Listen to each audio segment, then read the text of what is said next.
Muchísimas gracias a ti, mi estimado. Déjame buscar dónde está la barra para poner el chat para las preguntas que eventualmente puedan surgir en esta mañana. También hemos activado ya el Facebook Live. Ayer no tuve acceso al Facebook Live para algunas preguntas, pero ahora sí, estamos ahí. Bien. Nuevamente a todas las personas que nos acompañan, que estuvieron el día de ayer, que están el día de hoy también permitiéndonos el privilegio y el honor de compartir este espacio y este tiempo con todos ustedes, pues darles nuevamente la más cordial de las bienvenidas. El día de hoy vamos a topar un tema muy interesante, también un tema importante, y esto tiene que ver con la prevención de riesgos laborales. Me presento para las personas que el día de ayer no estuvieron. Mi nombre es Oscar Urquía, pues hay un poquito mi trayectoria académica y también un poquito el tema profesional, pero creo que ya la mayoría de ustedes estuvieron conmigo el día de ayer, así que vamos a pasar directamente al tema del día de hoy que tiene que ver con la prevención de riesgos laborales. Y hago énfasis en el título porque evidentemente el tema de prevención debe quedar muy claro. Prevención y gestión de riesgos laborales son dos etapas en el tratamiento de los riesgos laborales. Yo no puedo hacer gestión de riesgos si previamente no he hecho la prevención. Prevención viene de prever, es decir, de anticiparte, de poder estimar qué va a suceder en función de las acciones que tú ejecutes, sea para bien o para mal. En este caso, todo debería ser para bien porque hablamos de la prevención de riesgos laborales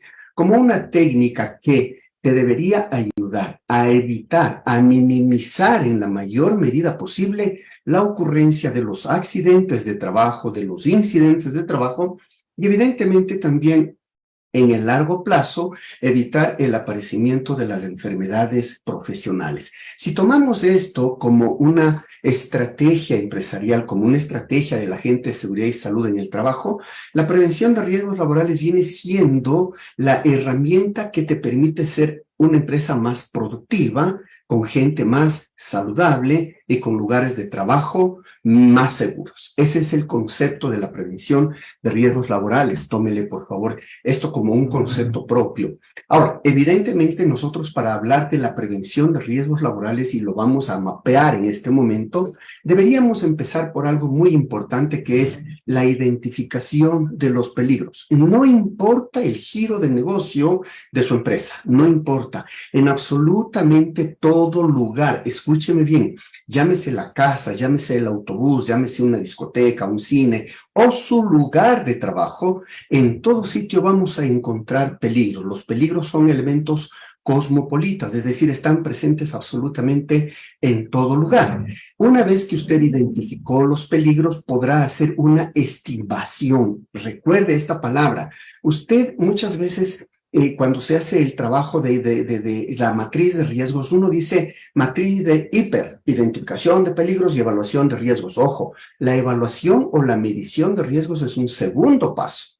Toda empresa que empieza a hacer gestión de riesgos, no importa cuándo, si es cuando empieza la empresa, si la empresa está ya en operaciones, lo primero que va a hacer es una estimación de los riesgos y de hecho, ayer uno de los compañeros expositores hablaba de las matrices de riesgo que se presentan al Ministerio de Trabajo. Son matrices estimativas, son matrices donde el riesgo no está medido, no está evaluado, el riesgo está estimado. La estimación de los riesgos continuará, sí, con una medición y una evaluación de los riesgos. Ahora, evidentemente, vamos paso a paso. Lo primero que yo debo hacer, identificar los peligros. ¿Qué significa identificar peligros? Es levantar un inventario de todo aquello que está presente en mi lugar de trabajo. Y el inventario yo lo puedo levantar mediante dos vías, a través de la observación y a través de la percepción de mis órganos sensoriales. Es decir, yo puedo utilizar la observación, el sentido de la vista para hacer un inventario desde que entro. ¿Cómo está la infraestructura? El estado del piso, porque me puedo caer, el nivel de las gradas, porque me puedo caer de las gradas también, cómo están las paredes, cómo están las instalaciones eléctricas, qué tan viejo, qué tan ordenado, qué tan limpio está el sitio en el que yo voy a hacer este levantamiento. Y luego una segunda estrategia, la percepción. Oye, ¿hay mucha luz o hay muy poca iluminación? ¿Hace mucho frío o hace mucho calor? Hay algunas empresas que trabajan en galpones y generan 2 y hasta 3 pisos de trabajo. En el piso alto,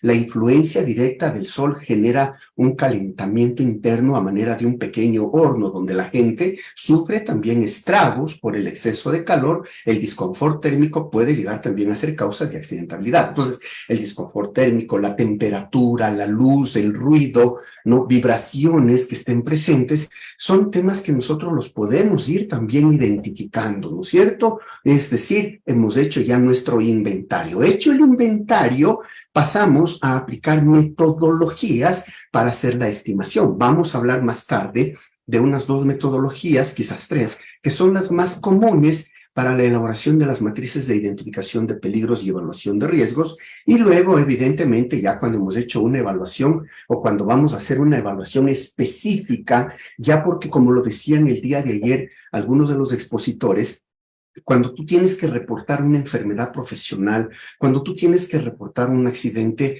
tienes que entregarle al ente de control evidencias objetivas de la gestión realizada. Es decir, tú investigaste el nivel de temperatura, el nivel de iluminación, el nivel de ruido para determinar la influencia que tuvo este en el aparecimiento de una enfermedad, lo que llama el Seguro General de Riesgos del Trabajo la relación causa-efecto. Y efectivamente, en el caso de los accidentes, establecer a través de una metodología que es puramente observación la evaluación del riesgo de accidentabilidad o de incidentabilidad. Hecho todo esto, pues evidentemente tú vas a llegar a una simple conclusión: determinar el nivel de riesgo, y hasta aquí llegamos con la prevención de riesgos laborales. La prevención de riesgos laborales no es otra cosa que establecer los peligros, los riesgos a través de estas metodologías para determinar lo que puede llegar a suceder. Esto es prevención. El siguiente paso será la gestión del riesgo. La gestión de los riesgos laborales es una segunda etapa donde tú implementarás los controles operativos, realizarás las estrategias de gestión de riesgos, tanto activas como pasivas, tema que también lo vamos a topar el día de hoy. Obviamente, cuando tú estás haciendo esta tarea, y dijimos, lo primero que hay que hacer es evaluar o identificar el peligro, tú deberías entender claramente cuál es el concepto, ¿no es cierto? ¿Cuál es el concepto que nosotros tenemos de esta palabrita, del peligro? ¿Qué es peligro? ¿No es cierto? ¿Qué es peligro? Y al peligro lo vamos a conceptualizar de 2 maneras. Aquel peligro que se puede observar, que se puede tocar, que se puede sentir, donde están todo lo que le denominamos, desde un punto de vista técnico, fuentes. Es decir, objetos, personas que están alrededor suyo, adelante, atrás, arriba, abajo, a un lado. Fuentes, objetos o personas son peligros tangibles, peligros que tienen forma, que usted los puede mirar, que usted los puede llegar a tocar. Y por el otro lado estarán situaciones, condiciones, actividades propias de su trabajo. Situaciones, por ejemplo, condiciones de ruido, iluminación, condiciones, orden, falta de limpieza, qué sé yo, todo lo que, las características que tenemos, por ejemplo, en una herramienta. Entonces, establecido que tenemos 2 tipos de peligro, nosotros vamos a entender que el peligro, por existir, no causa daño. El peligro causa daño cuando estamos bajo 2 circunstancias: cuando tomamos contacto con el peligro o cuando tenemos una exposición a esta condición, a esta situación de peligro. El peligro que genera contacto nos va a generar accidentes o incidentes, y por favor, tome en cuenta esta situación. Mucha gente dice, me encuentro enferma. ¿Por qué? Porque estoy con el brazo roto. No estás con una enfermedad, estás con una lesión. La consecuencia del contacto con un objeto se llama lesión. Entiéndase lesión como el daño inmediato que sufre tu cuerpo cuando tiene contacto con un objeto que es más duro que el tuyo y por lo tanto te va a causar daño, ¿no es cierto? Te va a causar daño en términos de lesiones o posiblemente también en términos de una fatalidad. El daño es inmediato, te genera una incapacidad o te genera una disfunción orgánica. ¿Qué es una disfunción orgánica? Ejemplo, Una persona sufre el punzamiento con una varilla a la altura de su pulmón izquierdo. Este pulmón izquierdo se recuperará, pero nunca llegará a funcionar como funcionaba antes de la lesión. A eso se le va a denominar una disfunción orgánica. Por el otro lado, tenemos la exposición. No hay dolor inmediato, pero hay posiblemente inclusive una molestia que al inicio es molestia, pero que poco a poco va convirtiéndose en algo normal dentro del lugar de trabajo. Te acostumbraste, y fíjese mis dedos, te acostumbraste, estoy poniéndole comillas a esta acostumbrarse a esta situación, porque no es que te estás acostumbrando, ojo, tu organismo no se adapta, tu organismo se empieza a deteriorar por la condición negativa en el lugar de trabajo. Ese ambiente nocivo, con el paso del tiempo, y llámese paso del tiempo, según lo establece la norma legal en la resolución 513 del Consejo Directivo del IES, podrían ser 6 meses potencialmente, pero pueden ser muchos años inclusive, hasta que de pronto aparezca una pequeña molestia que es el inicio del fin. ¿Por qué? Porque hay que entender algo importante. La enfermedad profesional empieza el primer día de exposición, porque desde ese día tu cuerpo empieza a trabajar para defenderse del efecto negativo a la exposición que estás sometiéndote. Entonces, a largo plazo, obviamente, tendremos resultados que son progresivos, pero también irreversibles, cuyas dos únicas consecuencias serán molestias que te acompañarán por contigo el resto de tu vida o que te causarán la muerte. Terrible decirlo así, ¿no es cierto? Pero eso es lo que sucede. La peligrosidad en términos de situación únicamente nos va a generar lesiones, perdón, discapacidades permanentes, dolorosas, molestosas, o pueden llevarnos también a situaciones crónicas que degeneran en enfermedades fatales como la muerte. Y miren, aquí tenemos un gráfico muy interesante donde el mismo trabajador con el mismo material tiene las dos situaciones. Le cae una caja en su pie y tiene una lesión, accidente con un objeto. El levantar la caja por mucho tiempo le llevará a una enfermedad profesional. ¿Cuántos objetos? Herramientas, equipos, materiales, vehículos, maquinarias, la misma infraestructura, ¿no es cierto? En cambio, por exposición, situaciones de trabajo, tenemos contaminantes físicos, químicos, biológicos, la forma en que se hace una tarea, inclusive la organización del trabajo. Entonces, dicho esto, mis estimados amigos, ¿no es cierto? Riesgo le vamos a definir. Ya definimos peligro, ya definimos riesgo. Ya entendemos que el peligro tiene dos formas de presentarse. Y dijimos que el peligro identificado, hecho el inventario de peligros, paso ahora a una estimación de riesgo. Y debo entender entonces que el riesgo también tiene su propia definición. Le dicen así, probabilidad más consecuencia, y eso se vuelve como una fórmula matemática. Yo quisiera definir al riesgo, más allá de una fórmula matemática, si es real, como la probabilidad de que nosotros vamos a sufrir daño cuando interactuamos con el peligro, si al peligro no lo tenemos bajo control. Eso, desde mi punto de vista, es el riesgo. La probabilidad de sufrir un nivel de daño X cuando tú estás interactuando con el peligro, con una herramienta, estás manejando un vehículo, estás haciendo un trabajo sobre una maquinaria, estás en un sitio donde hay mucho calor, donde hay mucho ruido, donde hay vibración, etcétera, etcétera, etcétera. Entonces, esas probabilidades de que tú llegues a sentir una afectación negativa sobre tu salud o sobre tu parte física y el nivel de daño que pudiese llegar a sufrir por interactuar con los peligros es a lo que denominamos el riesgo, ¿no es cierto? Entonces, dicho así, la probabilidad entonces, que es nada más la posibilidad de que llegue a ocurrir, según los expertos se clasifica de tres maneras o se categoriza en tres estratos. Una probabilidad baja. Nunca ha sucedido un evento, tal vez nunca suceda. Y si sucedió, ha sido muy extraño que suceda. Esa es la probabilidad baja. Cuando el daño que voy a sufrir, probablemente, a pesar de que el evento se presente, no me va a llegar a topar a mí. Probabilidad media, el daño ocurre en algunas ocasiones. Hay antecedentes, ya han habido accidentes en los cuales las personas han salido con lesiones o con algún tipo de enfermedad y ha pasado. No es muy común, pero sí ha pasado. Y la probabilidad alta Es cuando el daño definitivamente va a ocurrir, o casi siempre ocurre, ¿no es cierto?, en el momento en que se presente un evento. Ahora, yo quiero, esto es teoría y esto lo puedes encontrar fácilmente en cualquier libro. Yo quisiera más bien que nos centremos en analizar algo que es muy importante. Miren, el tema de la probabilidad baja, media, alta, y yo digo algo importante aquí, voy a hacer un pequeño paréntesis. Recuerden esto, mis estimados amigos. El nivel de riesgo en toda actividad es del 100%. Es decir, toda actividad tiene un 100% de probabilidad de causarnos daño. Depende de nosotros el bajar esos niveles de riesgo.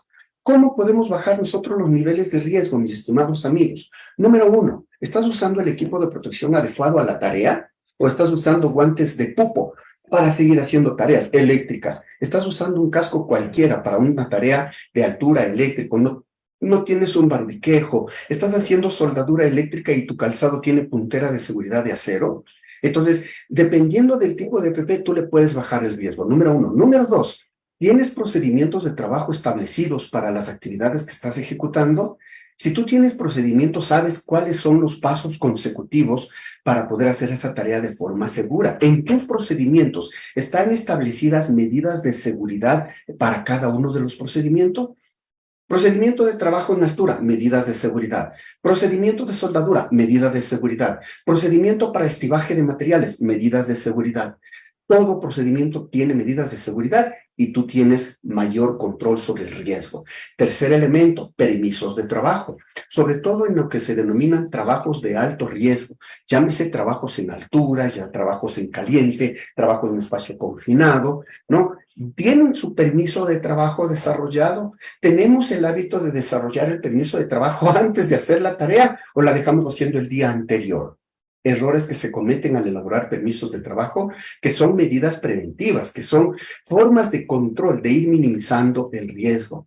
¿Tenemos formación en la persona? ¿Hemos hecho una adecuada vigilancia de salud de la persona que va a hacer un trabajo eléctrico, de la persona que va a hacer un trabajo en alturas? Una persona que va a hacer trabajo en alturas no debería tener problemas de oído, no debería tener problemas de diabetes, no debería tener problemas de hipertensión. Entonces, un poco interesante es el control de la vigilancia y control y vigilancia de la salud de los trabajadores para ir bajando los niveles de riesgo. Entonces, como usted puede ver, bajar el riesgo no significa únicamente tener un método, ropa, etcétera, sino, oye, ¿y cómo le bajo el nivel de riesgo? Pregunta importante. Ahora, ¿qué factores inciden en este nivel de probabilidad para que el riesgo se haga presente y se cristalice en un accidente? Miren, la probabilidad baja, media, alta, ya dije yo, es teoría. ¿Qué es lo importante? Número uno, ¿qué tiempo de exposición o con qué frecuencia hay contacto o exposición al riesgo? Primer factor, a mayor tiempo de contacto, a mayor tiempo de exposición, mayor probabilidad habrá de que ocurra un evento. Segundo, la competencia de la persona. Personas, acuérdense, ustedes trabajan con seres humanos que en su primer trabajo tienen experiencia cero, que no tienen formación, que entraron a buscar un trabajo y el primer trabajo que encontraron y en el primer trabajo que le dieron una oportunidad, ahí va a enrolarse. Pero probablemente nunca en su vida trabajó. No tiene una competencia técnica, no tiene el conocimiento del procedimiento. Entonces es importante primero a un trabajador, antes de ponerle a hacer trabajos de riesgo, generarle también un nivel de competencia mínima, ¿no? Yo le llamo una ruta de entrenamiento que empezará con el conocimiento de lo que va a firmar en un contrato de trabajo, con un procedimiento de inducción que sea en los 3 niveles. Yo hago siempre 3 niveles de inducción. La primera inducción, la corporativa. Bienvenido a la empresa, aquí somos recursos humanos, acá quedan los baños, acá están operaciones, por acá se salen a las oficinas, bla, bla, bla. En la segunda inducción, y ojo con lo que les voy a decir, estimados amigos, la inducción de seguridad y salud en el trabajo, la seguridad sobre la prevención de riesgos del trabajo, la tiene que dar para generarle competencia, no el técnico de seguridad. Y aquí mucha gente va a decir, Oscar, ¿qué estás diciendo? Cuidado, no señores. La inducción de prevención de riesgos laborales, que es la segunda inducción, esta inducción donde te enseñan tu área de trabajo, tu puesto de trabajo, tus herramientas de trabajo, los riesgos que tienes en tu lugar de trabajo, en tu área de trabajo, no te la tiene que dar el técnico de seguridad, por Dios. Esa te la tiene que dar el jefe de área, porque es el jefe de área quien hizo el levantamiento, quien debe hacer el levantamiento del inventario de peligros, la estimación de los riesgos con apoyo y con asesoría del técnico y sobre todo la gestión, los controles operativos para esos riesgos. Porque si nosotros vamos como técnicos a hacer esa inducción, le estamos quitando dos cosas. Al jefe del área le estamos quitando la oportunidad de que entrene a su gente en lo que él necesita que se entrene respecto de cómo hacer un trabajo seguro, un trabajo sin interrupciones. Y segundo, porque nosotros estamos metiéndonos en un campo que no es el nuestro. El tema de control, gestión de los riesgos en el área de trabajo es de cada jefe de área y su equipo de trabajo. El técnico es asesor, acuérdese, el artículo 15 del decreto ejecutivo 2393 dice que el técnico de seguridad debe asesorar sobre la prevención de riesgos, sobre el control de incendios, sobre todo lo que significa es resguardos en las máquinas, etcétera. Pero quien hace la seguridad en el área será liderando el jefe del área y ejecutando los colaboradores. ¿Generamos la competencia? Perfecto. Entonces, ¿qué va a hacer? ¿Qué inducción va a hacer el técnico de seguridad? Se juntará con el médico ocupacional y hará la primera pregunta que se le hace a todo trabajador que ingresa a una empresa. ¿Cuál es la primera pregunta? En sintonía con mi compañero Cristian que dio la charla anterior. ¿A qué brigada quieres pertenecer? Porque el artículo 13, que habla de las obligaciones del trabajador, en el literal número 1 de ese artículo dice, la primera obligación, participar en el control de desastres. Entonces, toda persona que ingresa va a tener que ingresar a ser parte de una brigada con el temita del médico ocupacional que verá si hay una restricción fisiológica, psicológica o biológica, qué sé yo, que impida que esa persona sea de una brigada. Entonces, en la tercera inducción, que es la inducción de seguridad y salud en el trabajo, ahí el médico y el técnico se encargarán. El técnico, hablarle de los riesgos, el plan de emergencia, las vías de evacuación, hablarle de los sistemas de alarma, hablarle de la ubicación de los extintores, ese es otro nivel, si se da cuenta. Y el médico le hablará de la brigada de emergencias, dónde están las camillas, dónde están los botiquines, cuál es la forma de comunicarse con él en una situación de crisis, y pues evidentemente esa tercera inducción tiene más un carácter operativo en materia de seguridad y salud, pero es parte también importante de generarle la competencia al trabajador, porque todo aquello que aúne, que permita evitar un accidente, bienvenido sea. Entonces, fíjese, el segundo factor para bajar la probabilidad es el nivel de competencia. Un tercer factor serán los controles. A mayores controles aplicados para minimizar el riesgo, mayor será la probabilidad de un trabajador saludable y seguro. Y finalmente, la actitud. Creo que es un tema muy importante y voy a hablar cuando hablemos del riesgo psicosocial sobre la actitud del trabajador frente al riesgo. Y vamos a tener, yo tengo una teoría que la voy a compartir con ustedes y que me hace mucho sentido ponérsela a su consideración. Pues bien, hemos interpretado el riesgo, sabemos que el riesgo tiene una probabilidad, pero también una consecuencia, es decir, el nivel de daño a la seguridad o a la salud, ¿cierto?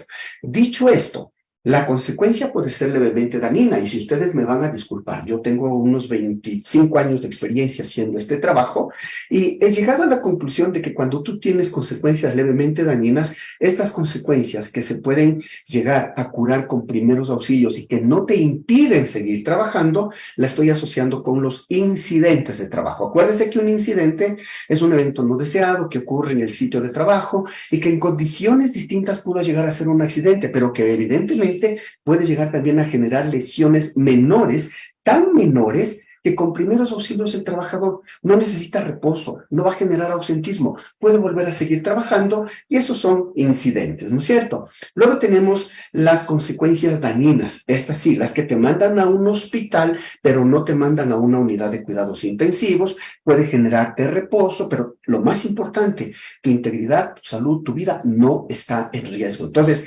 laceraciones, algún nivel de quemadura, conmoción, un esguince, ¿no es cierto? Alguna incapacidad menor generada por por algún tipo de enfermedad asociado con accidentes, ¿no es cierto? Y lo último, que son las extremadamente dañinas. Estas sí, aquellas que te dejarán secuelas, que te dejarán disfunción orgánica o que te pueden llegar inclusive a la muerte. Entonces hablamos de accidentes graves o accidentes mortales. Ahí está el nivel de consecuencia. 3 niveles como para ir clasificándolos de una manera fácil en el proceso de la estimación del riesgo, ¿no es cierto? Ahora bien, cuando tú hablas de riesgo, tú debes entender también que en la empresa debes manejar los denominados factores de riesgo. Los factores de riesgo tienen algo muy interesante. Son todos los objetos, es decir, cuando hablamos de peligro, son todos los peligros también, ¿no es cierto? Todos los peligros en forma de objeto, en forma de energía, cualquier sustancia, cualquier manera que hagamos el trabajo, las formas en que hacemos nuestro trabajo y también, evidentemente, la organización del trabajo. A todo eso le vamos a llamar factores de riesgo, es decir, todo aquello que estando en el trabajo puede alterar o afectar nuestra condición física o nuestro estado de salud a través de la generación de incidentes, de accidentes o el desarrollo lento, progresivo, pero irreversible de las enfermedades profesionales. Y hablamos nosotros aquí de 5 grupos de factores de riesgo, ¿no es cierto? El primero, todas las condiciones de seguridad, es decir, todas aquellas condiciones que en situaciones deficientes pudieran llegar a ocasionar accidentes. Número 2, aquellos contaminantes físicos. Llámese contaminante físico, por favor, a las formas de energía. 5 formas de energía presentes así de manera universal en un lugar de trabajo. Iluminación, ruido, ¿no es cierto? Temperatura, iluminación, ruido, temperatura, vibración y también tenemos las radiaciones, ionizantes y no ionizantes, pero esas son formas de energía que pueden estar en un hospital, en las empresas que hacen vías, por ejemplo, sí está el tema de la radiación ionizante, en aquellas actividades que tienen que ver con mediciones de espesor de tubería, en el sector petrolero, por ejemplo, mucho de este tema se presenta. Un tercer grupo de factores de riesgo son los contaminantes, contaminantes químicos, contaminantes biológicos. Un cuarto grupo, la forma en que hacemos la tarea, ¿no? Y un quinto grupo, el de la organización en el trabajo. Y si usted dice, y Oscar, ¿y esto en relación a la empresa, cómo lo podemos poner ahí al ladito? Muy simple, ¿no es cierto? Los factores organizacionales también tienen incidencia en el riesgo. No es lo mismo trabajar en una empresa que se cae a pedazos que trabajar en una empresa recién fabricada, recién construida, máquinas nuevas, en buen estado. Tuve la oportunidad de dar un curso hace unos 2 o 3 meses atrás en una empresa donde los montacargas tenían las ruedas más comidas que queso de ratón por ratón. Entonces, ya los equipos cuando no son funcionales se constituyen en un factor de riesgo, causa de un accidente. Los factores técnicos, los del puesto de trabajo, también son elementos que pueden llegar a generar accidentes o enfermedades. Hay que considerarlo. No nos quedemos en los 5 grupos. Vamos a un factor muy crítico, el de la conducta humana. Tiene que ver con el quinto factor. La organización en el trabajo y las relaciones interpersonales tienen que ver mucho con el tema de la conducta humana y por eso nosotros vamos a hablar de 6 factores de riesgo, ¿no es cierto? Teníamos 5 grupos, pero son 6 factores de riesgo. Los mecánicos, es decir, aquellos que van a tener contacto con nuestro cuerpo y nos van a producir una lesión. Los físicos, formas de energía, que también nos pueden generar algún nivel de daño en términos de enfermedades, pero de manera, por decirlo así, ¿no? A largo plazo. Tienes los riesgos químicos, interesante. Un riesgo químico no solamente te produce enfermedad por exposición, también puedes tener contacto con químicos, con un ácido, con el H2S y tener accidentes graves o mortales. Entonces, el químico, fíjese, nos causa accidentes y también nos causa enfermedad. El riesgo biológico también está presente, ¿no es cierto? Antes el riesgo biológico se limitaba a hospitales, a clínicas, al personal de salud. Ahora el riesgo biológico es para todo el mundo, desde que en marzo del año 2020 apareció el COVID, el SARS-CoV-19. Entonces, ahora el riesgo biológico ya es también universal. Ya vamos a hablar un poquito más sobre cada uno de estos. Tienes ahora el riesgo ergonómico. posiciones de trabajo, forma de ejecutar la tarea, cómo levantas la carga, cómo está diseñado tu puesto de trabajo. Y ahí viene algo que a mí me hace mucho sentido, que sí vale la pena comentar. Mucha gente confunde el término de ergonomía diciendo que es la adaptación del puesto de trabajo a las características de la persona. Mucho cuidado con ese concepto, porque cuando tú tienes un puesto de trabajo que lo ocupan varias personas, no vas a poder hacer esta adaptación del puesto de trabajo. La ergonomía tiene que ver más bien como esta situación de buscar la mayor armonía entre el trabajo y la persona. No necesariamente hacer modificaciones físicas a un puesto de trabajo, sino buscar la forma en que el trabajo que realiza una persona le haga la menor cantidad, ojalá ningún tipo de daño a su sistema músculo-esquelético. Por ahí va el tema de la ergonomía. El tema psicosocial, un tema muy importante, tiene que ver con las relaciones interpersonales en el lugar de trabajo, y no solamente eso, tiene que ver también con una situación de niveles jerárquicos, en los niveles de liderazgo, los niveles de comunicación, la capacidad de organización y de planificación del trabajo, que generará o no, en función de eficiencia o deficiencia, afectaciones desde el punto de vista psicosomático, psicológico, emocional. Entonces, dicho esto, cada uno de estos elementos va a tener su propia característica,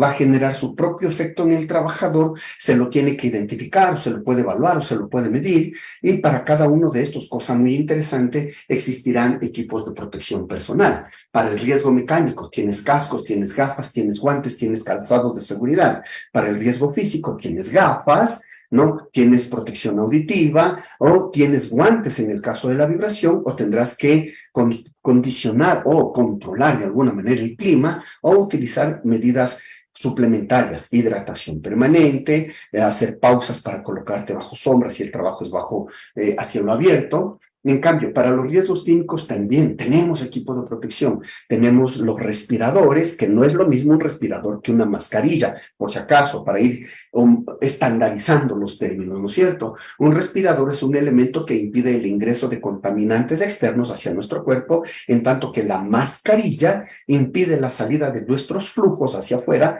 contaminando o afectando a otras personas. Conceptos nada más. El riesgo químico, entonces, tiene equipo de protección personal. Tienes cofias, tienes gorros, tienes cascos, tienes gafas, tienes guantes de látex, tienes botas también de neopreno o cualquier otro material impermeable para evitar el contacto de los químicos con tu cuerpo.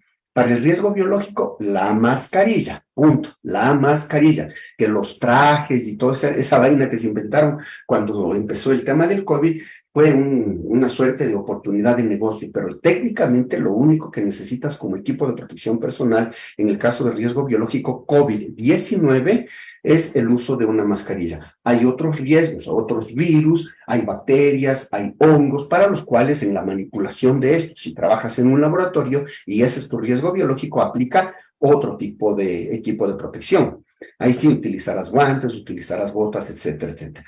Para el riesgo ergonómico y para el riesgo psicosocial, hasta aquí, no más. No existe equipo de protección personal para riesgo ergonómico ni para psicosocial. Y muchas veces la gente dice, pues para riesgo ergonómico existen las fajas para el levantamiento de carga. Ojo, señores, la Organización Mundial de la Salud, la Organización Internacional del Trabajo, tiene prohibido el uso de fajas porque en lugar de ser un elemento protector, es un elemento acelerador, ¿no? Para las enfermedades de columna en la zona lumbar. Es prohibido el uso de fajas en el Ecuador y en cualquier parte del mundo. Entonces, en conclusión, de los 6 factores de riesgo, 4 tienen equipos de protección personal, en tanto que ergonómico y psicosocial no tiene equipo de protección personal. ¿A quién medir?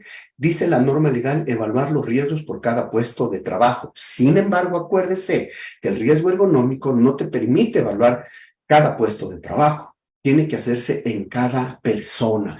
Cada persona es distinta. 2 operadores, 3 operadores de un mismo equipo, el uno es más alto, el otro es más gordo, el otro está más flaquito, es más pequeño, etcétera, etcétera. Esas condiciones antropométricas individuales hacen necesaria una evaluación por persona, igual que el riesgo psicosocial, porque cada mente es un mundo y cada mundo es tiene su propio universo.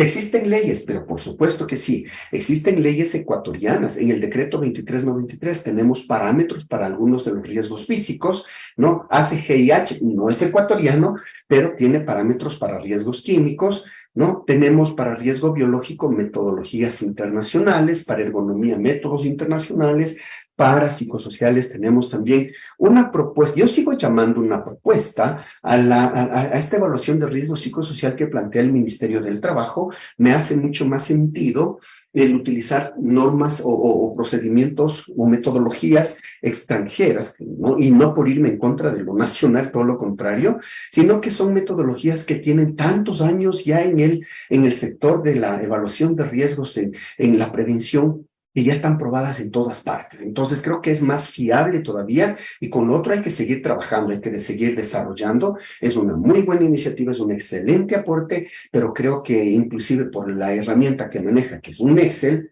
no es tan confiable que digamos. Al fin del día, cada uno de los riesgos va a tener su propio nivel, su propia categoría, ¿no es cierto? Dicho esto, entonces nosotros debemos considerar con los primeros, con los objetos que pueden llegarnos a causar accidente, y esto lo voy a pasar muy rápido porque el día de ayer alguien mencionó ya sobre este tema. El daño inmediato que sufre nuestro cuerpo tiene diferentes niveles y nos causa incapacidad, es decir, la imposibilidad de seguir trabajando. ¿Y cómo se manifiesta esta situación? A través de una incapacidad temporal, es decir, aquella que tiene una recuperación de un proceso de terapia o fisioterapia que nos va a permitir retomar o volver a nuestra condición normal, no al 100%, pero sí 90, 95, 98%. Al final del día, como que quedamos igualitos, ¿no es cierto? Una fractura de un dedo, una fractura de tibia peroné, son tratables, se pueden revertir de alguna manera a través de un proceso clínico, quirúrgico, tratamiento y posterior en fisioterapia. Luego tienes una incapacidad permanente. La incapacidad permanente tiene varios estratos, una incapacidad permanente parcial. Miren la fotografía, sé que es una fotografía muy fea, pero es lo que sucede, ¿no? En algunas empresas en donde hemos tenido la oportunidad de evaluar o de trabajar, hemos visto este tipo de accidentes, amputaciones de mano, amputaciones de dedo. En este caso, este dedo es una incapacidad permanente, no hay opción de volver atrás, pero es parcial. Tenemos todavía 4 dedos haciendo la función de la mano. Si es que eso no sucede, miren este otro señor, este tiene una incapacidad permanente total, no tiene brazos, perdió sus 2 brazos, perdió su pierna, y sin embargo él puede moverse, él puede hablar, él puede hacer varias cosas por sí mismo, y no es lo mismo que una incapacidad permanente absoluta, donde la persona va a necesitar asistencia, inclusive para sus necesidades fisiológicas más básicas, ¿no es cierto? Él no puede comer, él no puede hablar, él no puede controlar esfínteres, necesitará de una persona que lo asista por el resto de su vida. Y luego, obviamente, está la última consecuencia, que es la muerte en un accidente. La muerte puede ser inmediata o puede ser posterior, ojo. Puedes morir en el momento del accidente del trabajador o puede morir después de un día, 2 días, una semana. Inclusive hay trabajadores que después de un mes han fallecido por un accidente de trabajo, ¿no? Su cuerpo no logró recuperarse. Pues bien, hablemos ahora de lo que es el factor de riesgo mecánico, y lo voy a pasar así como también un poquito rápido, ya lo he dicho de alguna manera. Accidentes. El factor de riesgo mecánico genera accidentes. Es el único que solamente me genera accidentabilidad por contacto. Ahora, defíname contacto: un corte, un atrapamiento, caídas al mismo nivel, a distinto nivel, el contacto con un producto químico, un golpe, el atropellamiento, caída de objetos en manipulación sobre nuestros pies, contacto térmico, pinchazo, el derrumbe de objetos sobre nuestro cuerpo, aplastamiento o el contacto eléctrico. Cualquiera de ellos es contacto que nos causa daño inmediato, y por eso se llama factor de riesgo mecánico. El factor de riesgo físico, ya lo habíamos dicho, ¿no es cierto? Temperaturas extremas. Ojo, la temperatura, cuando se convierte en factor de riesgo, puede ser hacia arriba, llevándome desde un desconfort térmico, pasando a una exposición a alta temperatura, estrés térmico por alta temperatura, quemaduras. Hacia abajo, desconfort térmico por frío, exposición a baja temperatura, estrés térmico por baja temperatura, quemaduras por baja temperatura, congelamiento. ¿Sí ve? Es decir, la temperatura puede ser hacia arriba o hacia abajo. Entonces hay un rango medio, 22, 23 grados centígrados hasta arriba, 16, 17 grados hacia abajo. En ese rango debo trabajar para estar en un ambiente de confort. Más arriba o más abajo, empezamos con el disconfort, estrés térmico o quemaduras o congelamientos. Tenemos la iluminación, igual, exceso de iluminación, deslumbramiento. Una iluminación deficiente, sobreesfuerzo visual, hacia arriba o hacia abajo. La iluminación tiene su rango y tenemos justo en el decreto 2393 los niveles de iluminación que se necesitan para diferentes actividades. Sector industrial se habla de 100 luxes, por ejemplo, ¿no es cierto? En una oficina se habla de 200 o 150 luxes. En un quirófano necesitas 750 luxes y así sucesivamente. Tenemos el ruido. El ruido solamente va hacia arriba como peligro y hacia abajo nada, porque el ruido cero es la paz absoluta, ¿no es cierto? Pero hacia arriba el ruido máximo 85 decibeles para trabajar durante 8 horas sin necesidad de equipo de protección. Pero si usted trabaja en una oficina, Oscar, ¿cuánto ruido puedo tener? Máximo 70 decibeles. ¿No? Ahí existen varias formas de medir el ruido. Puedes medir el ruido a través de un sonómetro, a través de un dosímetro, o puedes evaluar el nivel de afectación del ruido de una persona a través de una dosimetría, o podemos evaluar también el nivel de molestia, de disconfort que me puede generar el ruido, utilizando un método muy interesante para evaluar las molestias del ruido en sitios de trabajo que requieren concentración. Un siguiente factor de riesgo es la vibración. La vibración solamente va hacia arriba, porque hacia abajo igual no tienes vibración, no tienes afectación, ¿no es cierto? Se miden la vibración en hercios, ¿verdad? Y luego tienes las radiaciones de dos tipos, ionizantes, es decir, aquellas que rompen los enlaces iónicos de nuestras células a nivel de estructura atómica. Acuérdese que nuestro cuerpo es una estructura atómica formada por carbón, hidrógeno, oxígeno, nitrógeno y un montón de otros elementos, pero básicamente esos. Y a nivel genético tenemos la citosina, adenina, timina, guanina, que forman nuestros cromosomas, que cuando entra la energía de la radiación empieza a romper, empieza a destruir cromosomas, organelos citoplasmáticos, células, tejidos y el cuerpo. Entonces, las radiaciones ionizantes tienen esta característica, destruyen los componentes químicos de nuestro cuerpo, los elementos químicos, las cadenas químicas, las moléculas, y por eso se genera destrucción de nuestro cuerpo.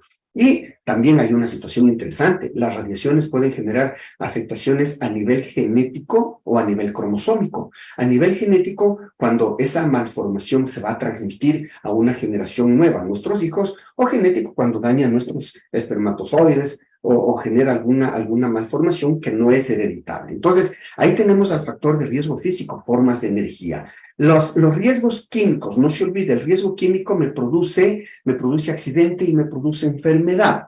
El líquido, el polvo, el humo, gases, vapores, liberados al ambiente porque se utilizan o porque hay una manipulación durante el trabajo según la OIT, es lo que se denomina un factor de riesgo químico, y el químico puede presentarse sólido, líquido o gaseoso, ¿no es cierto? Cosa interesante, ¿y en dónde están los vapores y en dónde está el humo? Pues cuando a un sólido le pones calor, tienes humo y tienes un contaminante. Y cuando a un sólido le ponemos presión, tienes material particulado, ahí está el polvo.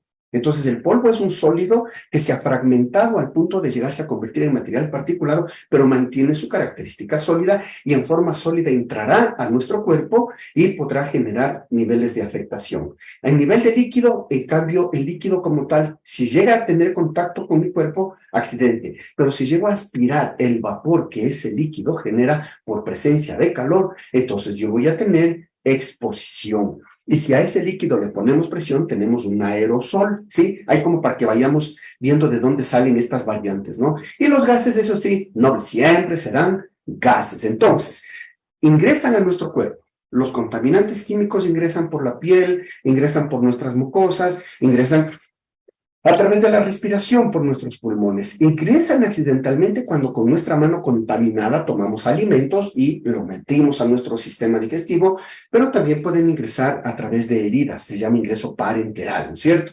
Ingreso a través de las heridas. ¿Y qué va a suceder? Como dijimos, Accidentes que pueden producir asfixia, envenenamiento, irritaciones, quemadura, corrosión en nuestro tejido, pero también van a producir enfermedades a nivel pulmonar, atacando los órganos blancos. Acuérdense que un órgano blanco es aquel órgano que de manera específica es dañado por un compuesto químico específico. Puede llevarnos a tener cáncer, a sufrir hepatitis, etcétera, etcétera, etcétera. Entonces, como que así haciendo un tema de, además del equipo de protección, ¿qué debo hacer? Pues varias cosas. Número uno, hay que leer las MSDS y empezamos ya haciendo gestión, ¿no es cierto?, de los riesgos laborales.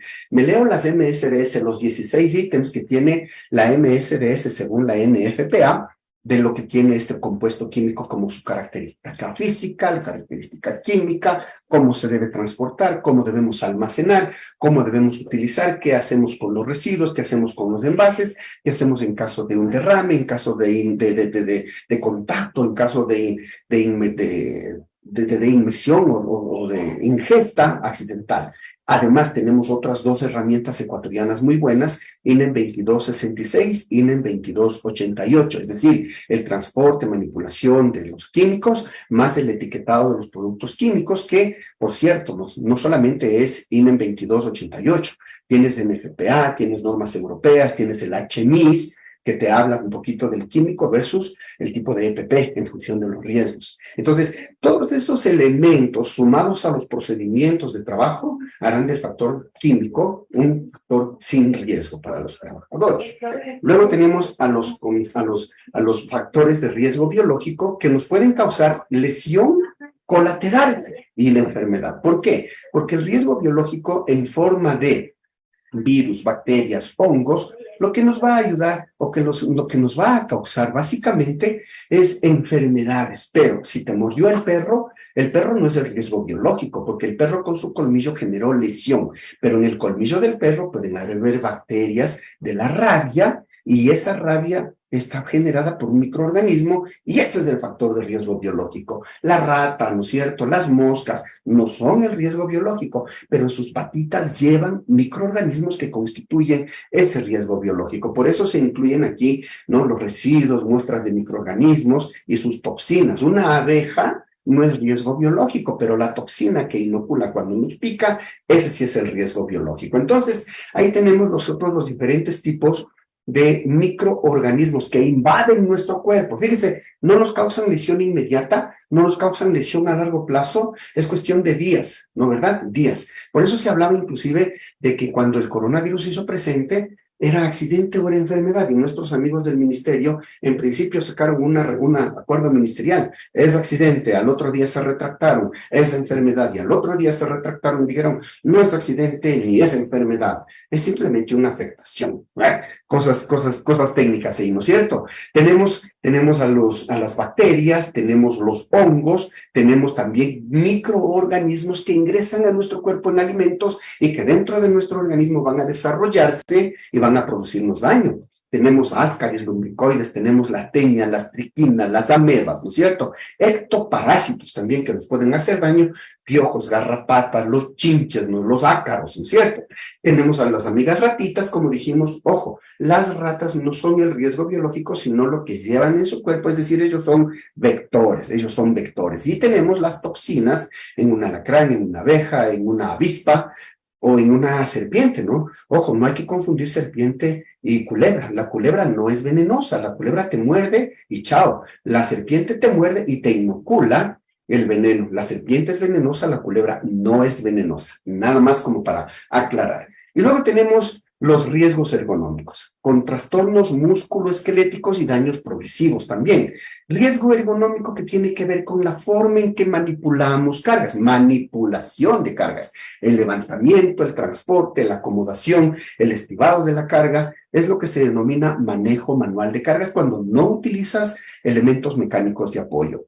Posiciones forzadas e inadecuadas. Llámese posición forzada a la que la tarea te obliga a hacer. Yo, por ejemplo, me rebelé. Ayer di mi conferencia todo sentado y ¡ay, qué molestia! Hoy me he puesto de pie. Entonces, la posición sentada de un conductor es diferente. Tiene que manejar sentado, posición forzada de trabajo.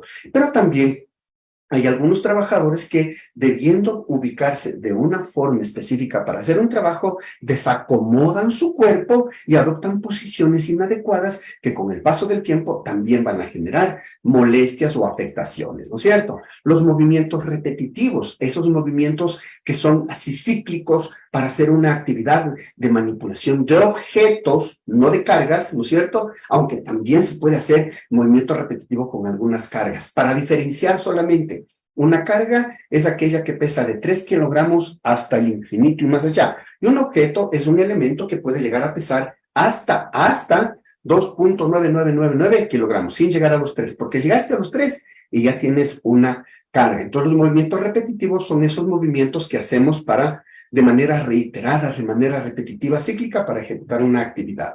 Tienes los sobreesfuerzos. Por ejemplo, cambiar una llanta genera sobreesfuerzo. Tienes que empujar muy duro. Entonces tienes que hacer un sobreesfuerzo. Y la gente de una vulcanizadora, tremendo para ellos, ¿no es cierto? El sobreesfuerzo para poder hacer el cambio de una llanta todo el día. Y tienes luego también el uso de pantallas de visualización de datos. Estas personas que están todo el día, y yo, pantalla de visualización no solamente son las pantallas de su computadora. Si no estás en la computadora, estás en el celular. Y si no estás en el celular, estás en algún tipo de monitor. Y si no estás ahí, estás manejando, estás con la pantalla de tu radio en tu vehículo. Entonces, pantallas de visualización de datos es algo que nos tiene, pero terriblemente estresados, terriblemente presos de aquellos. Y porque llegas a tu casa y te pones a ver televisión. Y seguimos con una pantalla de visualización de datos y aún viendo televisión, viendo el celular, etcétera, etcétera. Y tenemos finalmente el diseño de tu puesto de trabajo, ¿no es cierto? Como un tema también de riesgos ergonómicos que nos van a generar enfermedades que son irreversibles por una exposición, pero a largo plazo, más nuestros malos hábitos de trabajo. Cosa importante. Ahí viene un tema de la gestión. Finalmente, el riesgo psicosocial. Y en este riesgo psicosocial, amigos, permítanme 5 minutos para analizar algo que me hace mucho sentido hacerlo. El riesgo psicosocial, y ojo, la Organización Mundial de la Salud ha llegado a determinar por estudios científicos en universidades de casi todo el mundo, ojo con el dato, para el año 2030, la mayor causa de accidentabilidad van a ser enfermedades psicológicas. La crisis emocional, en los altos niveles de estrés, cuando tú llegas a perder tus emociones y entras en un proceso de distrés, tú vas a llegar a sufrir problemas mentales tan fuertes que van a ser la primera causa de accidentabilidad. Hora de empezar a trabajar con este tema, muy importante. ¿Y por qué sucede esto, amigos? Número uno, mire, hay que considerar condiciones del individuo. Somos mezcla de papá y mamá, y cuando te dicen que genio tiene igualito a su papá, igualito a su mamá, es porque genéticamente algo llevamos de ellos en nuestros genes. Si a eso le sumamos nosotros las condiciones del trabajo, cuando tú llegas a un trabajo, el ser humano es bipolar por excelencia. No necesitas ni caerle bien ni caerle mal a nadie. Ya con que tú llegues y te presentes, ya los que te vieron y dicen, ay, qué chévere que vino este señor, y uy, ya vino ese tipo, qué mal que me cae. Pues si no te ha hecho nada, no, pero ya me cae mal. Es así de simple, ¿no es cierto? Y súmale que en ese lugar, en ese entorno de trabajo donde tienes que interactuar con otras personas a las que ya le caíste bien y a las que ya les caíste mal, tienes un puesto de trabajo al que tienes que adaptarte, al que tienes que aprender, al que tienes que ejecutar. ¿En qué condiciones? Tal vez con las herramientas adecuadas que no sabes usar, o tal vez con herramientas improvisadas porque no tienes lo necesario para poder hacer tu trabajo. Cosas que pasan en el Ecuador, en América y en casi todo el mundo. Y encima, ¿no es cierto?, tienes estas condiciones externas. Condiciones externas que tienen, yo diría, 3 etapas. Número 1, condiciones externas de tu trabajo, tu casa. Ojo, mis queridos amigos, una persona que creció en un hogar disfuncional, y cuando digo disfuncional digo con papá y mamá juntos inclusive, pero lleno de violencia, lleno de discusión, lleno de maltrato. Es una persona que crece en un ambiente violento y no es que llega al trabajo y esa característica la deja en la puerta, como decían antes, sus problemas déjelo en la puerta y dedíquese a trabajar. No es verdad. Es imposible, eso es una utopía. Pensar que vas a dejar las cosas de afuera de tu casa, afuera de la puerta de tu trabajo y te vas a dedicar al 100% a concentrarte. No es verdad. Los problemas de casa van a estar en tu cabeza y es más, van a generar lo que se denomina la doble presencia. Estás en tu casa y diciendo, caramba, tengo tanto trabajo que hacer, mañana tengo que hacer esto, esto, esto. Llegas a tu trabajo y caramba, es que en mi casa, ¿cómo estarán? No tengo para la luz, el agua, el teléfono, se me acabó, ya me cortaron la línea, no tengo para pagar el internet, no tengo para la escuela, no me alcanza el sueldo. Entonces, doble presencia. En tu trabajo piensas temas domésticos y en tu casa piensas temas laborales. Esas son condiciones externas a tu trabajo que te afectan. Súmale la segunda, ¿en dónde vives? Ya no podemos decir que somos una isla de paz en el Ecuador. La violencia, el terrorismo, el sicariato se ha hecho presente en todas las ciudades en mayor o menor nivel. Ahora todo el mundo vive en zozobra. Quien diga que vive tranquilo y que vaya a ir caminando por la 10 de agosto, por la 6 de diciembre o por el cementerio de San Diego, a ver si no le ponen el brazo, le asaltan, porque esa es nuestra condición externa, nos está afectando. Súmele a eso factores políticos también. No entra en política, pero las decisiones que se toman a nivel político con el tema salarial, con los temas laborales, a través de los ministerios, a través del gobierno, a través de la asamblea, nos afectan a todos. Y esas condiciones a unos les gusta, a otros no nos gusta, y eso viene a generar también parte de lo que influye en nuestra conducta, en nuestras emociones, en nuestro nivel de concentración, en nuestras relaciones con las otras personas, y es un factor que puede al final del día constituirse en un peligro para mi seguridad y para mi salud.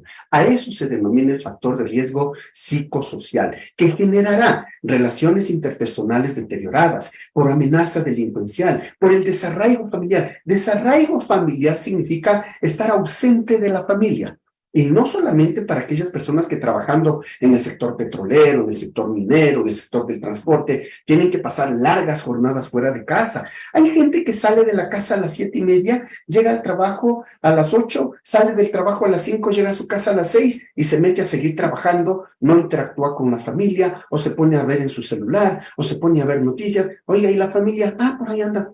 Tienes desarraigo familiar aún estando en tu propia casa. Temas que debemos considerar como que una suerte de, oye, haz algo también en tu casa. Peor, mucho peor, por el tema del teletrabajo.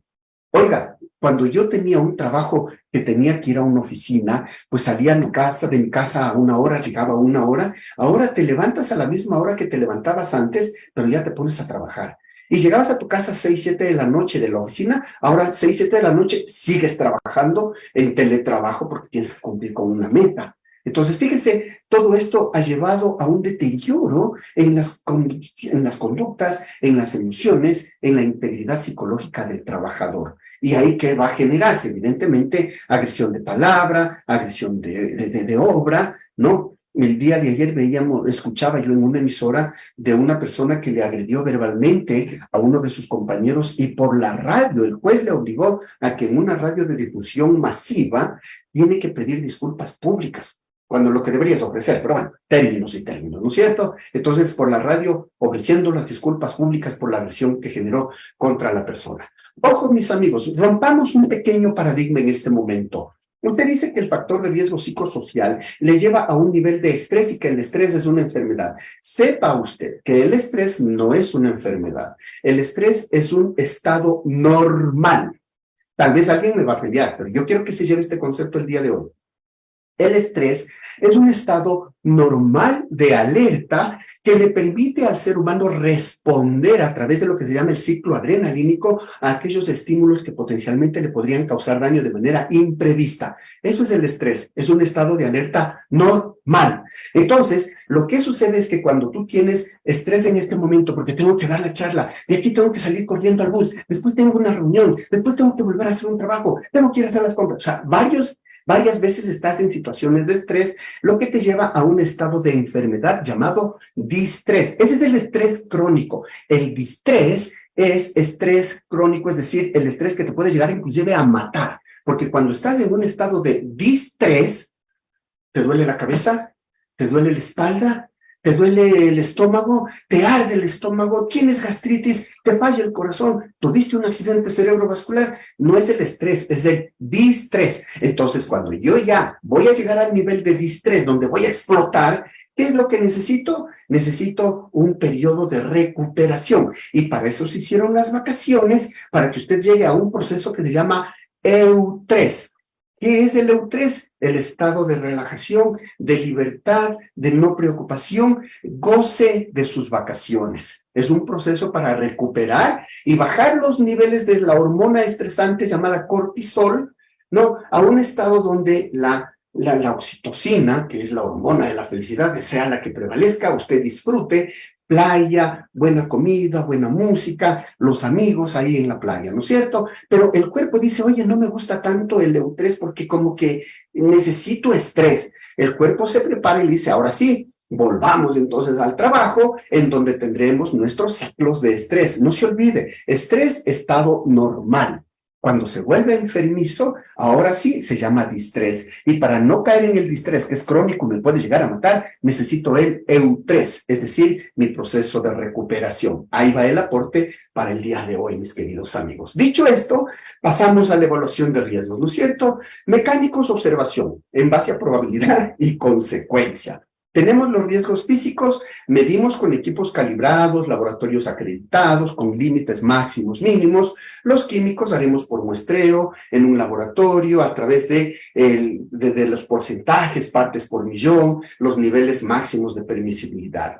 Tenemos los riesgos biológicos, métodos muy específicos en un laboratorio, ¿no? Por presencia o ausencia en nuestro cuerpo. Tenemos los riesgos ergonómicos, varias evaluaciones, ¿no es cierto? Para manejo manual de cargas, para movimientos repetitivos, para posiciones forzadas, para uso de PVDs. Entonces tenemos REVA, RULA, OGUA, ZOCRA, ERGO, ROSA y un montón de otros más, y el SHT, NIOSH, para medir cómo estamos nosotros, ¿no es cierto? Y luego tenemos los factores de riesgo, psicosociales. También se hace evaluación, insisto, yo me inclino muchas veces por FPSICO 4.0, hay ISTAS 21, que ahora también ya se puede aplicar, hay el método del Ministerio de Trabajo en el Ecuador, me parece interesante que se pueda hacer esto, ¿no es cierto?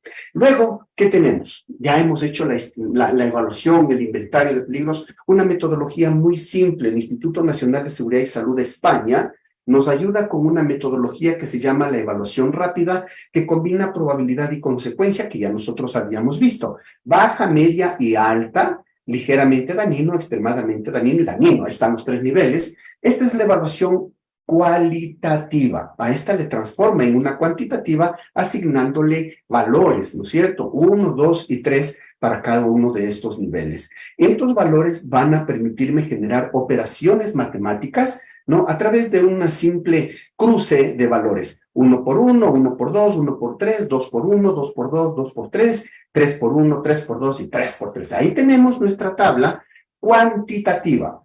Tenemos que nuevamente regresar y hacerla cualitativa y le vamos a asignar nombres. Riesgo trivial, riesgo tolerable, riesgo moderado, riesgo importante y riesgo intolerable. Esta es la tabla que todo trabajador debería saber ejecutar, porque una situación muy importante. Todo trabajador es responsable de precautelar su seguridad. Es decir, todo trabajador es responsable de no accidentarse. Y si le enseñamos a hacer con esta metodología esa estimación del riesgo en su lugar de trabajo, hemos logrado bastante. Hecha esta tarea, ¿qué le vamos a decir al trabajador? Mira, en base a lo que te resulte de esta operación, si el riesgo es trivial, mi amigo, es decir, riesgo de probabilidad baja y consecuencia levemente dañina, siga trabajando, no necesitas ninguna acción. Si es tolerable, evidentemente, vas a tener que hacer mucha observación, de vez en cuando lo vamos a medir, aunque no requiere ningún tipo de acción en este momento, más allá de la observación, el tener cuidado, el mantenerte concentrado.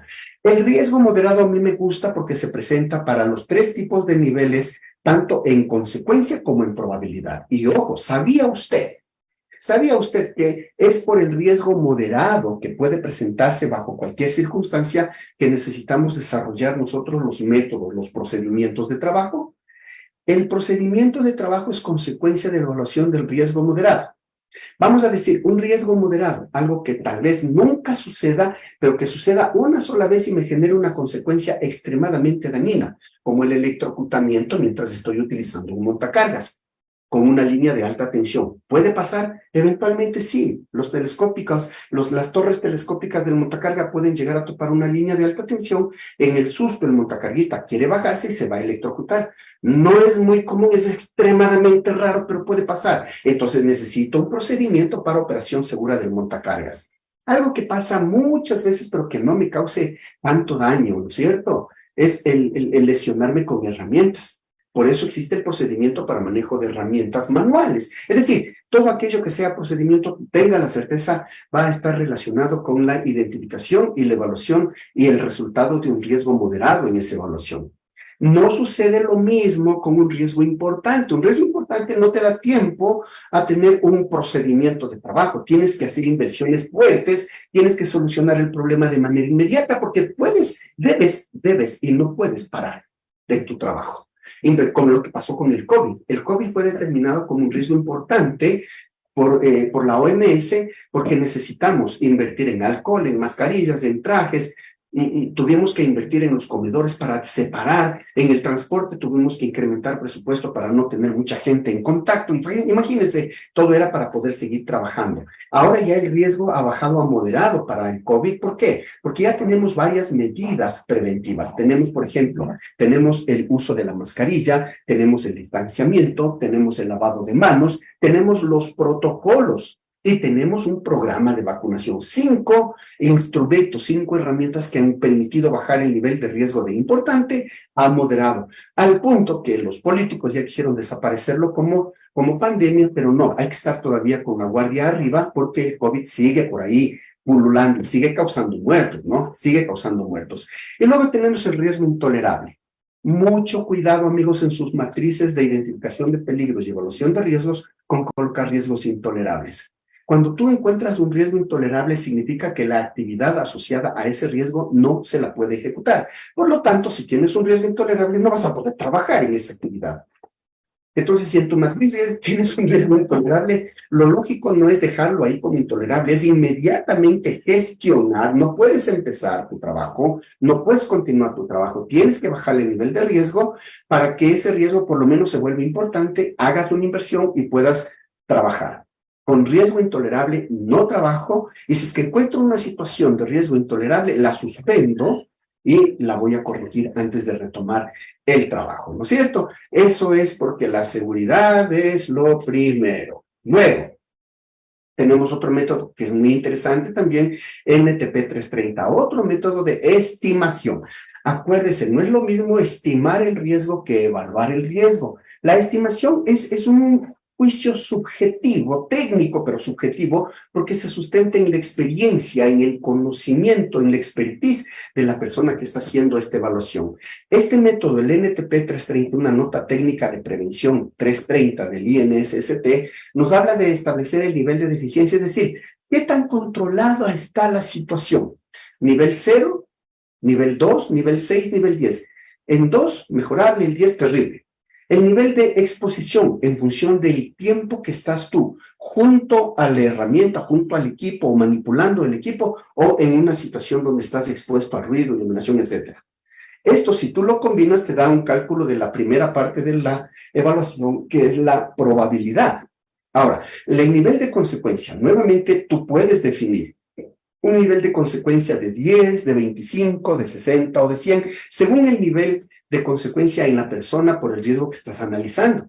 Siendo 10 lo más leve y siendo 100 una muerte o más muerte de personas. Si combinamos la probabilidad y la consecuencia, tenemos lo que se denomina el nivel de intervención, y en el nivel de intervención te dice la aceptabilidad del riesgo y te da sugerencias sobre lo que deberías ir haciendo en función de ello. Miren, aquí está el nivel de intervención 1, 2, 3, 4 en función de la multiplicación que te da como resultado de estos valores, y tienes situaciones de situaciones de nivel de intervención 1, es decir, muy deficiente con una exposición frecuente, por lo tanto, tienes una probabilidad altísima de que ocurra un accidente o un incidente.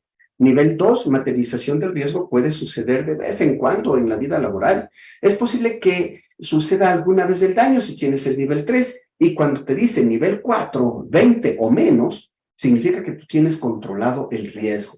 Es muy interesante esta matriz NTP 330, es lo que más se utiliza para poder hacer el tema de estimación de riesgos para las matrices que se presentan al Ministerio del Trabajo. Entonces, hasta aquí llegamos, acuérdese. Identificar peligros, evaluar o estimar los riesgos es la parte preventiva. Lo más importante, y por eso me permito dar el siguiente paso, es la gestión de los riesgos laborales. Los riesgos laborales, mis amigos, tiene tres tipos de gestión. Una gestión pasiva, una gestión activa y le hemos llamado también una gestión complementaria. ¿Sí? ¿En qué consiste la gestión pasiva? La gestión pasiva tiene que ver con aquellas acciones que nosotros vamos a tomar después que ocurrió un accidente, después que se presentó una enfermedad. ¿Por qué no empiezo por las activas? Quiero empezar por las pasivas, amigos, porque eventualmente en nuestro país, a pesar de todos los esfuerzos que se hacen en todas, casi todas las empresas, un 99.8% de las empresas tienen accidentes.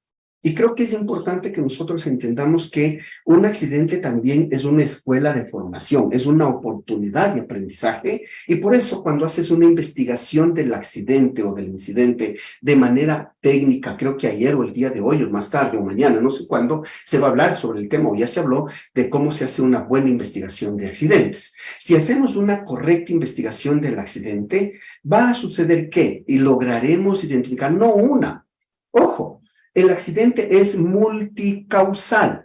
El accidente no es casual, es causal. Y en un accidente no existen responsables culpables. Existen responsables, sí, pero no como culpables. Nunca busque culpable en un accidente. ¿Por qué? Porque al culpable se lo elimina, se lo bota de la empresa. Usted vota a una persona, pero no vota el problema de la empresa. Va a ocurrir nuevamente. Lo lógico es que esa persona sea reeducada, reinducida, readiestrada, recapacitada y que luego pueda convertirse en un agente que nos ayude a promover en base a su experiencia. Ya vamos a hablar un poquito de eso también. Entonces, lo que es importante de esto, en una investigación de accidente debemos encontrar, ojalá, todas las causas, ¿no es cierto? Todas las causas que originaron este accidente, llamadas causas raíz, reportar al seguro de riesgos y, ojo, habrá o no habrá una responsabilidad patronal y tendremos dos planes de acción. Dos planes de acción que eviten la repetitividad del accidente, porque el objetivo de la gestión pasiva es evitar la repetitividad de un accidente. La gestión activa impide que ocurra. La gestión pasiva evita que se repita. Entonces, tendremos un plan interno en base a nuestra investigación propia y tendremos un plan externo en base a las recomendaciones que el ente de control les dé para los tres tipos de causa. Acuérdense, existen tres tipos de causa de un accidente. La causa directa, la causa indirecta y la causa básica. Eso está en la resolución 513 del Consejo Directivo del IES. Cuando hablamos de causas directas serán acciones subestándar, condiciones subestándar. Yo ayer les decía, una acción subestándar no es otra cosa que la desobediencia del trabajador a una norma legal, a una norma técnica, a un procedimiento de trabajo o al sentido común.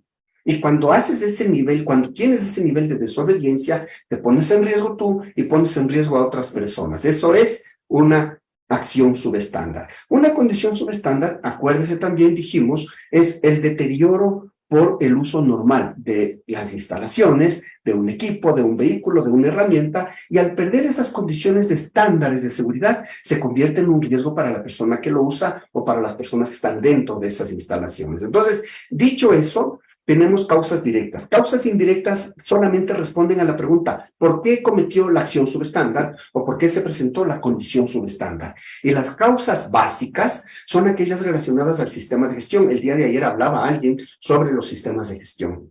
Una empresa donde no tienes una política, no tienes un horizonte. Una empresa donde no tienes los programas, no estás haciendo nada, programas de seguridad me refiero. Una empresa que no tiene procedimientos de trabajo hace trabajos empíricos de alto riesgo. Entonces, la política, los programas, los procedimientos son las situaciones básicas de cumplimiento que si no las cumples, si no las tienes, te pueden generar accidentabilidad. Entonces, Considerando estas causas básicas, considerando las causas indirectas y considerando las causas directas, tendremos un plan de acción que nos permitirá establecer indicadores, los indicadores tendencias, las tendencias objetivos para ir bajando el nivel de accidentalidad o para evitar que en el futuro se vuelvan a repetir los accidentes como los que ya han ocurrido y que fueron objeto de estos análisis. La investigación de accidente es quizás una de las herramientas más importantes como herramienta de gestión pasiva, pero también tenemos otras herramientas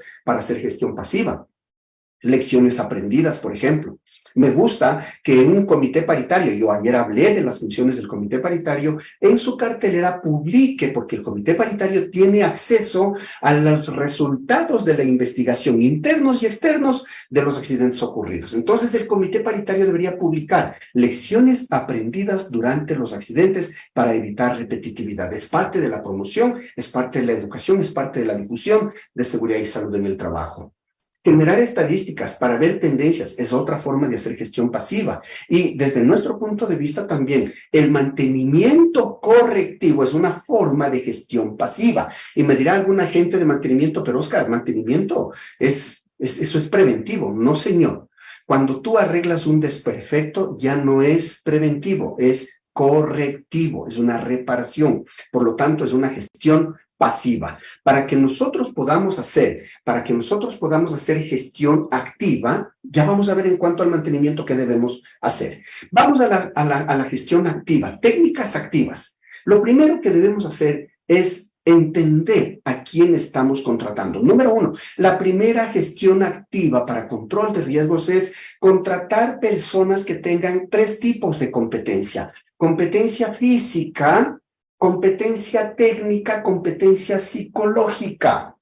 Una persona no puede ser bombero si le gusta el fuego. Una persona no puede hacer trabajos en altura si tiene vértigo. Entonces, la primera forma de gestión activa es un proceso de contratación. Por eso, en estos cursos de seguridad y salud en el trabajo, muy saludable que siempre esté gente de recursos humanos, porque recursos humanos junto al médico ocupacional son el primer filtro y son la primera gestión activa en la prevención de riesgos laborales en los procesos de contratación, utilizando la famosa herramienta llamada profesiograma, donde tienes competencias técnicas requeridas para el puesto de trabajo, restricciones del médico para ese tipo de trabajo, la ficha o la matriz de seguridad sobre los riesgos que ese trabajador va a tener. Por lo tanto, las características del trabajo van a hacer que tú, cuando contratas a una persona, contratas a alguien con esas aptitudes o competencias físicas, psicológicas, fisiológicas, además del conocimiento que necesita para hacer su trabajo. Primera forma, la contratación. Siguiente,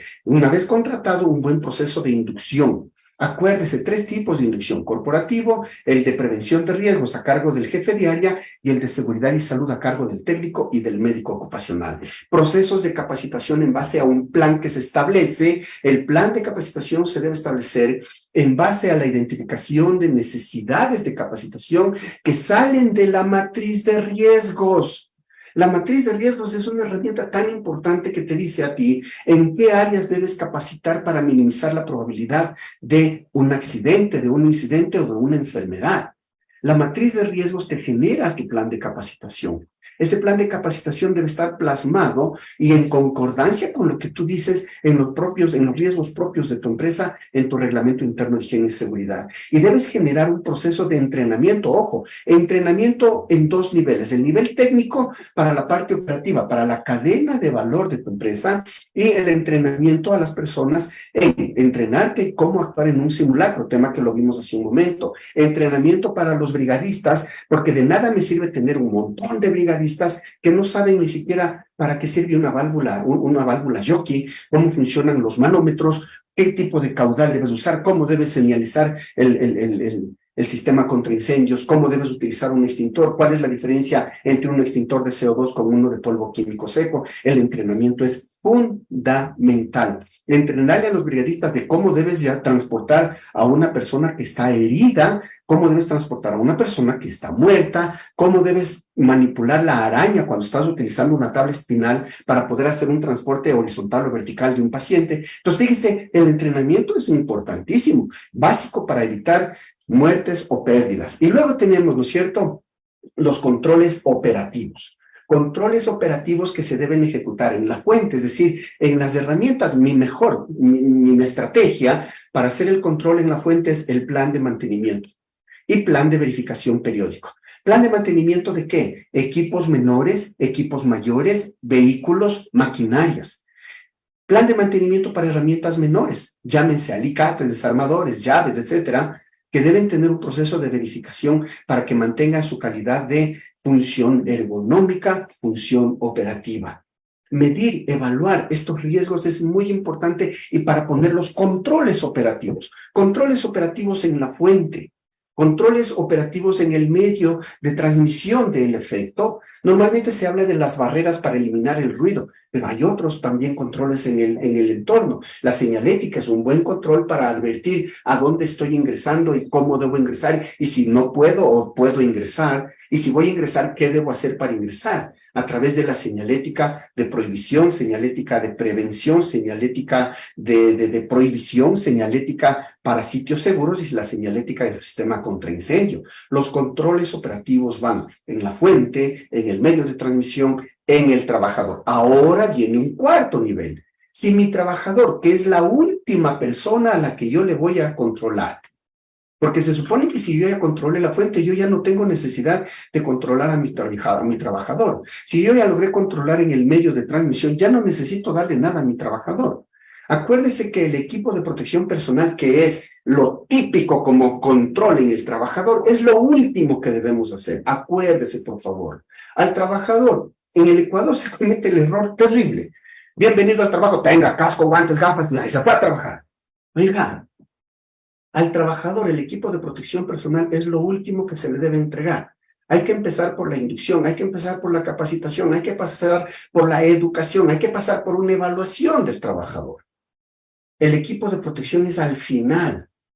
¿Y qué pasa si mi trabajador, a pesar de que yo le di el equipo de protección personal y no le dije por qué se lo doy, y no le dije para qué se lo doy, y no le dije cómo debe usarlo, y no le dije cada cuánto debe cambiar, y no le dije cómo debe darle mantenimiento, porque el equipo de protección debe ser utilizado y conservado y preservado? Pero le enseñó esos temas cuando le entregó el EPP.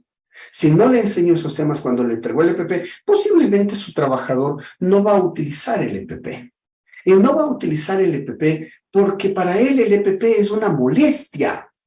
Es algo que le estorba hacer su trabajo con las manos, que con sus manos calludas, maltratadas, él lo hacía muy bien. Ahora tiene que usar guantes, no lo puede hacer. Usted tiene que educar al trabajador, primero, en el uso del EPP y darle el EPP. Si a pesar del proceso educativo, formativo, técnico, el trabajador no utiliza el EPP, viene lo que se denominará el control en el trabajador a través de dos acciones. Número uno, reinducción, reeducación. Y número dos, si el trabajador se pone necio, yo digo que una forma de prevención es desvincular a un trabajador para evitar que sufra un accidente dentro de mi empresa, porque prefiero que se vaya a la desocupación vivo a que tenga que yo sacar un cadáver de mi empresa. Es una forma de prevención también la desvinculación del trabajador. Es parte de un control operativo. Otra forma de hacer gestión activa son las inspecciones de seguridad. Ayer decíamos, Comité Paritario tiene una tarea hermosa cuando va a hacer inspecciones de seguridad. Inspecciones de seguridad al puesto de trabajo, si es que hay necesidad de ubicar algo importante en un puesto de trabajo, al área de trabajo, si es que son varios los trabajadores que se sienten afectados, o a toda la empresa que se denomina lugar de trabajo. Acuérdese, lugar de trabajo, mi empresa, área de trabajo, una sección de la empresa, puesto de trabajo, el sitio donde uno o varios trabajadores hacen una misma actividad. Vamos a buscar el orden, la limpieza, cómo está el ambiente, vamos a ver si hay permisos de trabajo que son muy importantes, ¿no es cierto? Permisos de trabajo que están estipulados como un documento obligatorio en el Acuerdo Ministerial 174, artículo 59. El estado de las herramientas, la presencia de la señalética, que las personas estén ahí siendo las adecuadas y estén las que deben estar, que existan medios de auxilio, sistemas de alarma, sistemas de detección, sistemas de medición, brigadistas presentes. El tema brigadista lo toparon ya antes que yo. Entonces, ahí está lo que busco en una inspección.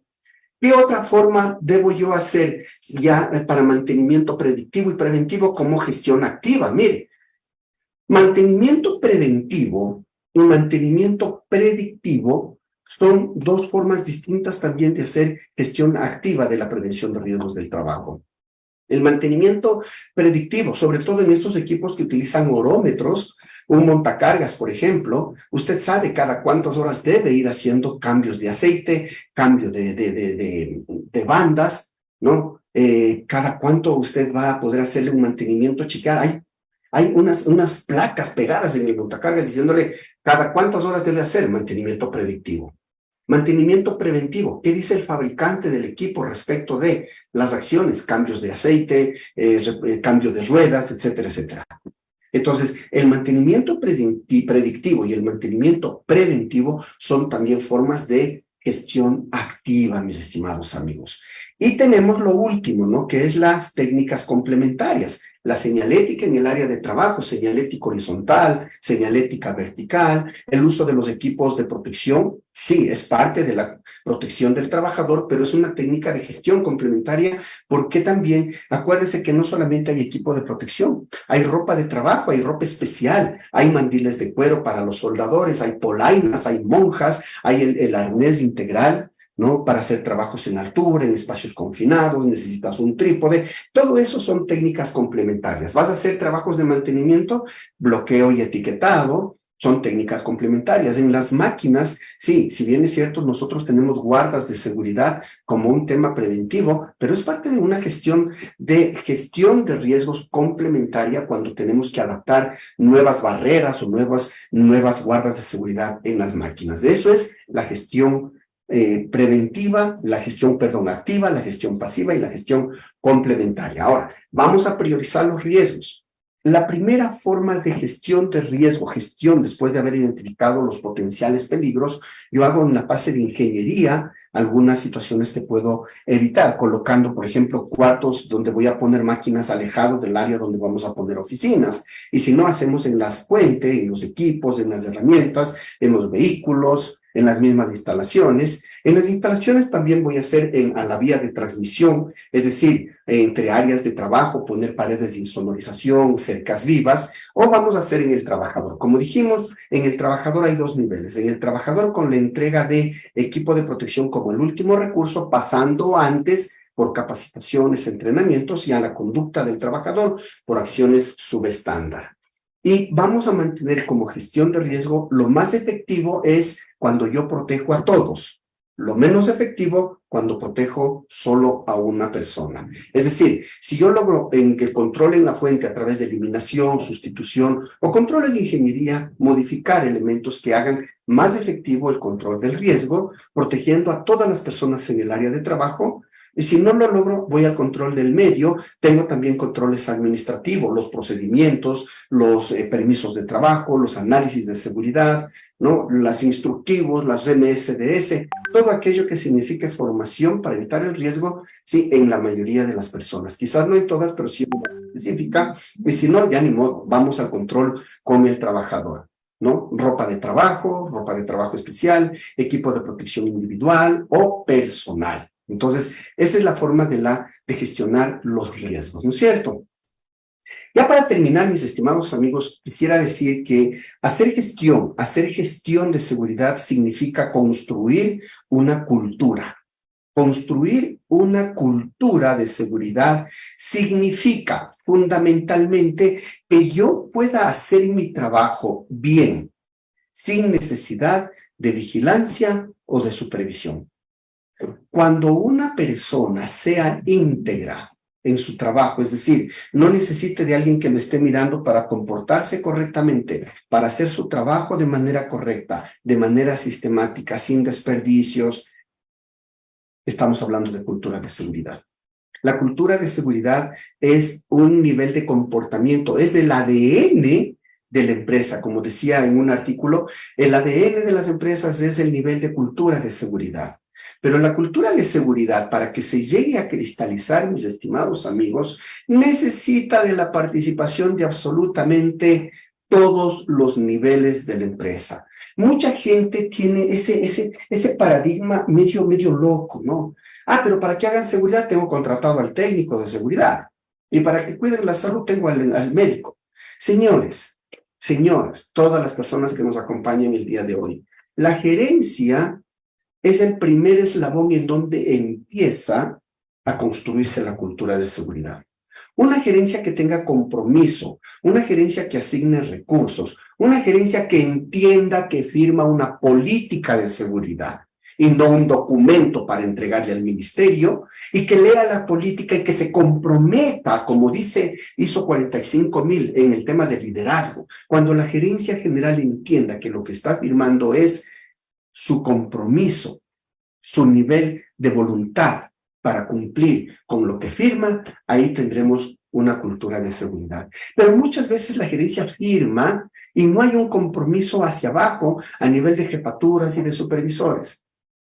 Muchas veces, muchísimas veces, y una de las cosas que más falla en el Ecuador, se los digo por experiencia, es el nivel de compromiso a nivel de jefaturas y de supervisores para que se haga seguridad. Las jefaturas tienen indicadores de producción y creen que produce, pero jefe, primero el permiso, ay, no hagas eso, primero te llamé para que trabajes, no porque estés haciendo permiso. Jefe, me voy al comité, te mandé a que, te llamé a que trabajes y no para que estés en la escuelita del comité. Jefe, voy a las brigadas, ¿qué brigada ni qué nada? Cuando no entienden los niveles de jefatura, el compromiso que la gerencia plasmó en la política al dar recursos y al permitir que la gente tome tiempo para poderse formar, para poderse hacer otras cosas que son parte del quehacer, entonces ahí tenemos nosotros deficiencia cultural. Pero cuando tienes jefaturas que entienden que su rol en la seguridad y la salud en el trabajo, su rol en la gestión de los riesgos, es altísimamente importante y participan y son parte de una brigada, o por lo menos te dan permiso para que acudas a una brigada a ser parte de ella, para que acudas a un comité a ser parte de ella, para que acudas a procesos de capacitación, para que acudas a los procesos de selección de las herramientas, de los procesos, cuando participas en la planificación. ¿Quiénes? Los trabajadores. Ahí tenemos entonces un cuarto nivel. Gerencia, jefatura, supervisores y trabajadores haciendo seguridad. Y vienen los asesores, ¿no es cierto? El técnico de seguridad para formar las brigadas, para asesorar sobre los riesgos, para hablar sobre incendios, para asesorar sobre normas legales. Viene al médico ocupacional para que haga el proceso de selección junto con recursos humanos, para que haga la vigilancia de la salud, para que mantenga al día el programa de inmunizaciones sobre COVID, sobre VIH, sobre educación sexual, sobre salud reproductiva, etcétera, etcétera. ¿Quién es un comité paritario? Ayer se habló mucho del comité paritario. Un comité paritario, un cuerpo colegiado que promueve, que organiza, que ejecuta acciones en favor de la seguridad y en favor de sus trabajadores. La cultura preventiva, gestión de la seguridad bajo una cultura preventiva, requiere el involucramiento de todos los departamentos que aquí, si hablamos de esto como un sistema de procesos, ¿no? Donde tenemos a la gerencia como el proceso estratégico. Tienes jefaturas, supervisores y trabajadores haciendo gestión de riesgo con apoyo del técnico y el médico, y con el involucramiento de entidades de apoyo, mantenimiento para que los equipos sean siempre confiables y permanentemente operativos, para evitar, además, siendo confiables, evitar accidentes. Siendo operativos de manera impecable, con un buen plan de mantenimiento, no te generan ruido, no te generan vibración, por lo tanto, los factores de riesgo físico vienen controlados. Todo el área de operaciones en general. La gente de contratos, ¿para qué? Para que cuando hagas contratos con otras empresas también se aplique la seguridad hacia los externos. Gente de compras, para que no te compren el EPP en los almacenes donde te venden cascos con la K de calidad pica, pero que te compren cascos bajo norma, que no te compren el extintor de $5 que viene de este tamaño, pero cuando le sacas a funcionar era maicena o talco. Tienes a las brigadas de emergencia también como ente de apoyo en la parte preventiva para evitar desgracias en situaciones de accidentes mayores. Despejadas las vías de evacuación, bien señalizadas las vías de evacuación, bien determinado el punto de encuentro, que estén operativas las luces de emergencias, que los sistemas de detección estén... a ver, permítanme un momento que aquí algo me está mensajeando. Ya, que los sistemas de detección y alarma estén operativos. Recursos humanos, apoyando el plan de capacitación, haciendo contrataciones adecuadas del personal. Y luego, evidentemente, tenemos a los externos haciendo parte de nuestra cultura empresarial. Proveedores que se alineen a nuestras políticas en seguridad y salud. Contratistas que hagan lo que deben hacer. Vea, muchas veces pasa que una empresa grande tiene un gran sistema de gestión y entran contratistas a descargar en chancletas. Entran contratistas a hacer obra civil con zapatos de calle, camiseta de Barcelona, pantalón calentador. La empresa tiene un sistema de gestión y los contratistas no tienen nada. Y no le exiges nada al contratista. Entonces, ¿dónde está la gestión de riesgos integral? Y otros stakeholders, ¿no es cierto? Otros actores dentro de la gestión, autoridades, llámese Ministerio de Trabajo, llámese Seguro de Riesgos, llámese municipios, llámese bomberos, llámese Ministerio de Salud. Todos ellos con altísima incidencia en nuestro quehacer. Bomberos con sistema contra incendios, con tema de brigadas, Ministerio de Salud con brigadas de primeros auxilios, funcionamiento de dispensarios médicos, calificación de los médicos ocupacionales, médicos ocupacionales que deberían ser médicos ocupacionales. Y lo digo así de esta manera medio enfática, porque muchas veces en las empresas confunden médico con médico ocupacional. Médico, función del médico, curar. Función del médico ocupacional, evitar que el trabajo te enferme. En pocas palabras, el médico es reactivo, cura enfermedades ya presentadas. El médico ocupacional es preventivo, evita las afectaciones en el trabajador a causa de las condiciones del trabajo. Mis queridos amigos, muchísimas gracias. Siempre gracias por habernos permitido este espacio para compartir con ustedes lo que creemos nosotros que debe hacerse en una empresa para que sea segura. Lo que creemos firmemente nosotros que es lo que se debe hacer para mantener niveles de seguridad en los trabajadores. Entonces, creo yo que en este momento oportuno para las preguntas de todos ustedes, por favor, con muchísimo gusto, estamos dispuestos. Y antes de que tengan sus preguntas, mis queridos amigos, yo quisiera compartir con ustedes un pensamiento muy corto. Pedirle a todo el mundo, yo pegaría esto en la puerta de toda empresa. Y en toda empresa yo diría, prepárate, adopta una actitud positiva y autocrítica frente al riesgo al que enfrentas todos los días. Al final, en la empresa tú eres una referencia contractual. Si tú te mueres en tu trabajo, yo como empresa no voy a entrar en duelo por ti. Tengo que seguir trabajando. Tengo muchos trabajadores más que dependen de la actividad de la empresa. Por lo tanto, en la empresa, mi amigo, usted es un contrato que cuando se muere por un accidente o cuando se va, se cierra ese contrato y busca otra persona que lo reemplace, abre un nuevo contrato. Y se acabó el problema. Pero el problema para la empresa se termina cuando usted se muere, porque busca otra persona. El problema está en su familia, donde cuando usted se muere, primero es una persona irreemplazable. Con su muerte o con su accidente genera una pérdida irreparable, una tragedia irremediable. Así que, mis queridos amigos, frente a la seguridad, nosotros debemos ser críticos, autocríticos y pensar que trabajamos por nuestra familia, que vamos a la empresa pensando en la familia, que estamos haciendo un trabajo porque debemos darle un buen nivel de vida a nuestra familia o por lo menos satisfacer las necesidades básicas de nuestra familia. Y nuevamente mi llamado. Nosotros debemos trabajar todos para evitar contratar niños y niñas para que hagan trabajo de mayores. Debemos evitar el mobbing, el acoso, la discriminación y la violencia en el lugar de trabajo. Es algo que vamos a hacerlo todo el tiempo. Muchísimas gracias a todos ustedes por su tiempo. Han activado muchas personas ya sus micrófonos. ¿Ya? Les agradezco por sus opiniones. Ya estamos viendo en el Facebook Live también algunas opiniones. Muchísimas gracias. Por favor, momento para preguntas. Dice, no olvides que necesitas más información. Esto es el curso. Gracias, dice el señor Manuel Sandoval. Carlos H. dice, buenos días a los presentes. Buenos días. Buenos días, buenos días, buenos días y buenos días. Bien. Pueden dejar sus dudas, sus inquietudes a través del Facebook Live o si quieren a través también del chat. Aquí estoy viendo ya una pregunta que dice doña Patricia Méndez. Dice, excelente ponencia, ¿cuáles son los controles sobre personal externo, proveedores? ¿Qué exigencias debería tener la empresa? Formularios, etcétera. Mi querida amiga, es muy simple. Cuando usted trabaja en seguridad, usted desarrolló como parte de sus procedimientos los requisitos en seguridad y salud para personal externo, llámese proveedores o contratistas. Lo que el contratista debe hacer es cumplir como usted cumple. Una empresa que tiene de 1 a 9 trabajadores su plan integral de prevención de riesgo presentado, aprobado por el ente de control y ejecutado con registros de la capacitación, de la entrega del EPP, sobre todo de las personas que van a ingresar a mi área de trabajo, a mi localidad. ¿No es cierto? Entonces, sobre el personal externo yo tengo algo que me parece fundamental, básico y simple de hacerlo.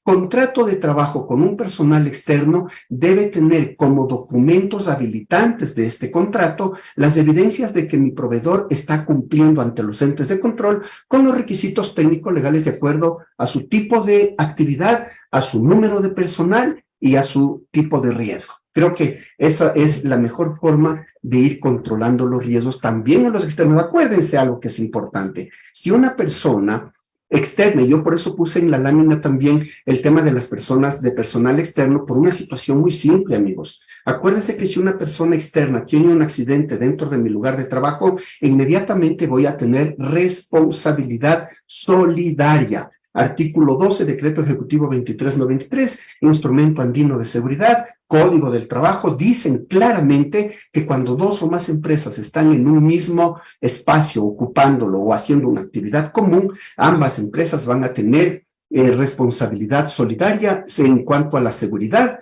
de los trabajadores que estén presentes ahí.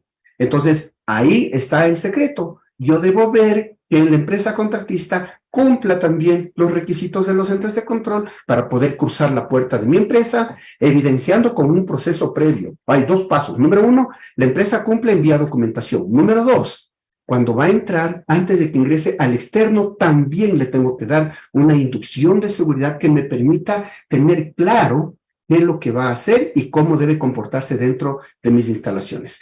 ¿Cree usted, como SST ecuatoriano, se debería luchar por nuevas políticas de legislación en materia preventiva, tratando de derogar el 2393? Mi estimado Darwin, tu pregunta no solamente que es un clamor, es una solicitud, es un grito desesperado, ¿no es cierto? También es una necesidad.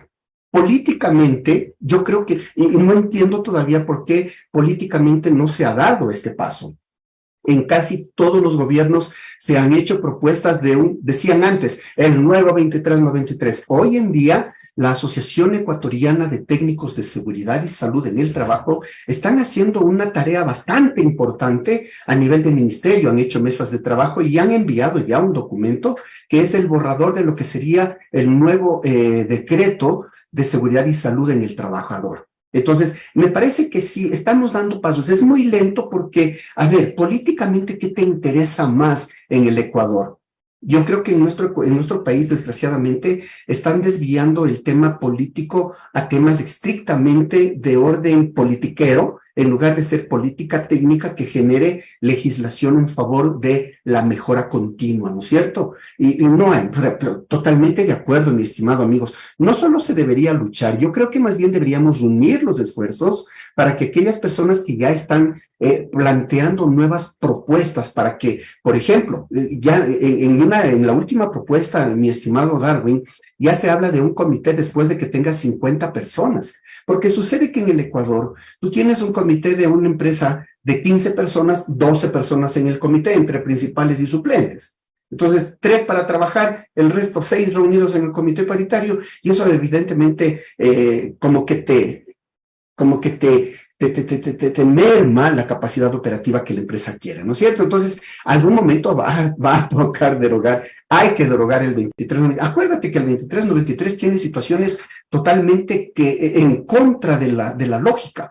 Dice el 2393 que una persona mayor de 18 años, indistintamente si es hombre o mujer, puede cargar 188, 198 libras. O sea, 2 quintales, cuando la norma internacional y una misma norma ecuatoriana, pero lamentablemente de menor categoría en la pirámide de Kelsen, dice que puedes cargar máximo 25 kilogramos. El acuerdo 174 te habla de 25 kilogramos, que son 60 libras. Normas internacionales te hablan de 23 kilogramos. El 2393 te habla de 100 y pico de libras, 180 libras. Entonces, terrible, ¿no es cierto? Hay que cambiar, hay que cambiar. Es mala la comparación, pero en la legislación española, mi amigo, te estás queriendo comparar con la mamá de la seguridad, que es España. Muchas cosas de España están en el Ecuador siendo tomadas como norma, y eso está bien, ¿no?